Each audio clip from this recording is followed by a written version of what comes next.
দাদা আপনি যে এখানে 5 ঘন্টা যে আটকে ছিলেন আপনার এক্সপিরিয়েন্স বলুন। দাদা দাদা দাদা আপনার এক্সপিরিয়েন্স বলুন 5 ঘন্টা।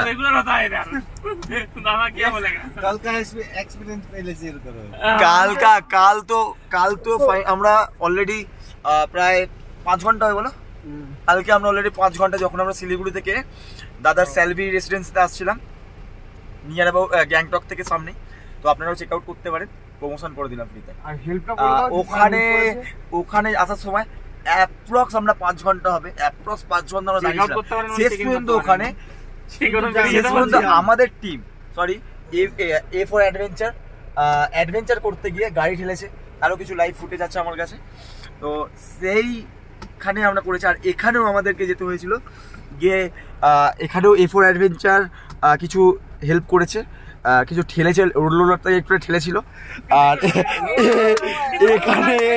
এখানে আমাদের অরুণদা তারা রেকর্ড করেছে, হাত বাড়ায়নি, হেল্প করেনি, কিন্তু খালি ভিডিও বানানোর জন্য চলে গেছে, খালি ফেম লাগবে। আর র ভিডিও আজকে কোনো এডিট আসবে না, যা আসবে র ভিডিও। চলুন দেখতে থাকুন গল্পকার।